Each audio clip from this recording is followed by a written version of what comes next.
On the road, dudes, we're on the road.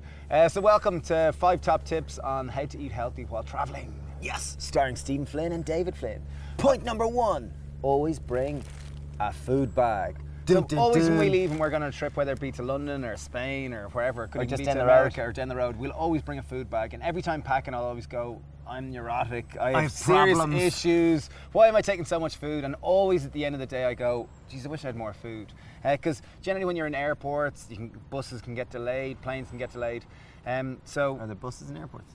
Yeah, there are buses sometimes. Okay, yeah. So anyway, what's in our food bag, Mr. Anyway, Flynn? okay, point number 2. Point number 1, bring a food bag. Point number 2, bring higher calorie food. So that's because you don't want to be horsing around a whole lot of just apples. Watermelon and things like that. Because the more calories in your food, the more they're going to sustain you for longer. And the last thing you want to be is hangry. Hangry meaning hungry and angry together. So we'll generally pack the likes of some form of nut of choice. Walnuts or almonds are generally our preferred nut. Usually I'll bring a dried fruit. So in this instance, we have some dried mango. There you go. Lovely, Okay. lovely. Nice choice, Mr. Flynn.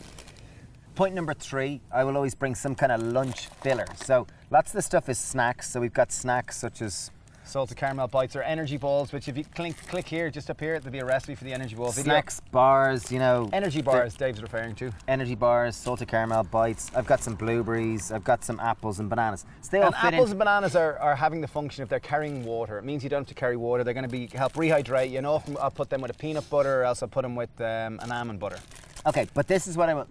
So point number 3 is always bring some kind of meal replacer, something that will fulfill the function of a lunch or something. If you're just traveling and you don't have time and it's not something that you really want to be eating. It's always lovely to have a picnic on a train or a plane. I always love it. Yeah.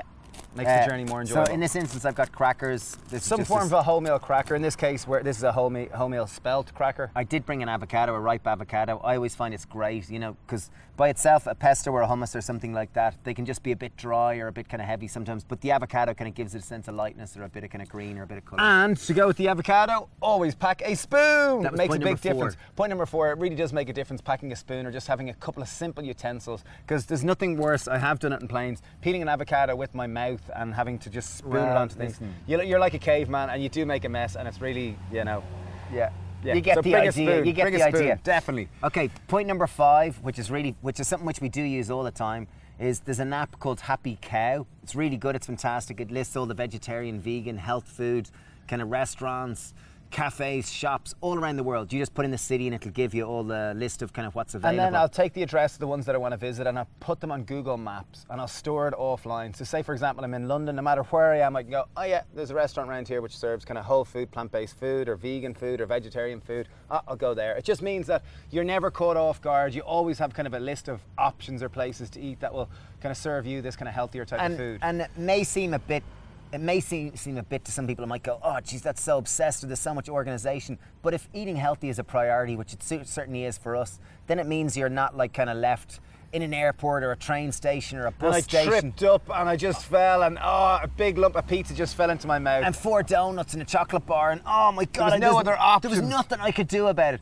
I guess this is a much better way of dealing with it, and this is what we always do when we travel. Last and final thing, if you do forget your food bag and you forget to pack, try to find any form of a supermarket. And like often I've had lunches where I've just had 6 bananas and a jar of almond butter or a jar of peanut butter or a jar of tahini. Not a full jar. Not a full jar, but half. But it's just an alternative. And instead of thinking that, oh, it must be a meal, you know, if you are really interested in health and very committed to it, you know, often simply eating fruit is often viable for me. Fruit and nuts is something that's Stephen's top tip. That's the last tip. That's Stephen's very last. This is the ... PPPS one. But anyway, there's our top tips for traveling. First thing, pack a food bag. Second thing, pack a food bag. Third thing, pack a food bag. Fourth thing, Happy Cow and Google Maps. And fifth thing, pack a spoon. Yeah, very handy. And last and final thing, have a travels. great time.